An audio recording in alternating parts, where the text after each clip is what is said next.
Is the Try Guys Eugene and Becky tell-all in the works? If you thought the Ned Former cheating scandal was over, think again. Clearly the internet is not ready to forget about all the controversy just yet. Now that some of the dust has settled, Eugene and Becky Habersberger, who is married to Keith, have decided to share their own feelings on the situation. Over the weekend, Becky went viral on TikTok after posting her first video about the scandal. She said, "So I don't have much to say at this time, but for now I'll just say." Then she proceeded to frown and just look straight into the camera.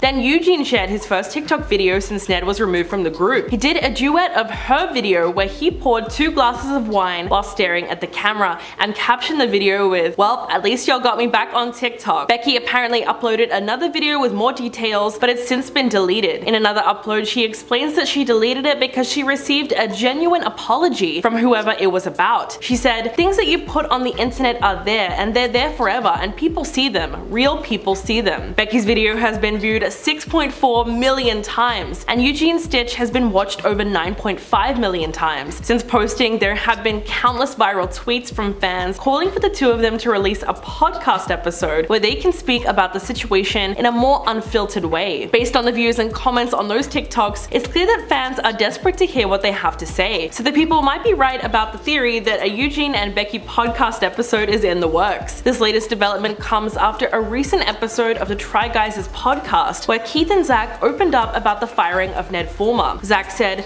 "We processed this almost like a trauma. It really rocked our world, but also the ramifications were so clear. I don't think that I ever really stopped to emotionally process it. Even still, I don't know that I have. Because it was just, okay, we have to act, we have to go, this thing happened, how do we react accordingly? I understood the severity of the accusations against Ned, but also the laundry list of steps ahead." Keith agreed and added his own thoughts in, saying, "We just learned a lot about how difficult it is to navigate things like this at all, let alone properly. It's really challenging. There's a lot of people to consider. There's a lot of legal issues to consider. It betrayed our trust. It was a workplace violation." Zach added, "We didn't want to leave ourselves open to lawsuits if we were unjustly removing him. We just needed to make sure that we were doing things right." Both men maintained that they would have still fired Ned even if the internet had not found out about the scandal. The Try Guys do deserve a lot of credit for their overall response to the events. Their video statement was truly the pinnacle of professionalism, and they wasted no time cutting ties with Ned after he was investigated. In the YouTube video titled "What Happened?", the guys explained the timeline of events that transpired before they opted to remove him from the company. Keith said, "On Labor Day weekend, multiple fans alerted us that they had seen Ned and an employee engaging in public romantic behavior. We reached out to check on that employee. Ned confirmed the reports and said that it had been going on for quite some time, which was obviously very shocking to us. Their company then launched a 3-week investigation into his actions, and he was immediately removed from his position as well as any content that would be released during the process." Keith went on to say, "After a review, Ned was found to have engaged in conduct unbecoming of our team. We knew that we could not move forward with him. So on Friday, September 16th, 3 of us signed written consent of the members of the Second Try LLC, approving the removal of Ned as a manager and employee." While Keith's tone was very calm and rehearsed, Eugene didn't even try to hide his disappointment and disgust throughout the video. The comment section was flooded with the people who felt like he was holding back so much more that he wanted to say. He added, "We were acutely aware of just how contrary this was to the values of the company we've built and those of everyone who works here. This is something we took very seriously. We refuse to sweep things under the rug. That is not who we are, it's not what we stand for. We are obviously incredibly shocked and deeply hurt by all of this. This is someone who we built a brand and a company with for 8 years. We feel saddened, not just personally, but on behalf of our staff and our fans who believed in us. From a PR standpoint, they did really well and took responsibility for something that was obviously way out of their control. But the guys also did not hide the fact that they were overwhelmingly disappointed in their friend and colleague of around 10 years. So all things considered, even if they never discussed the scandal again, they did very well in their response." That's all the story that we have for today. Let me know what you think in the comments below, and I'll catch you in the next video.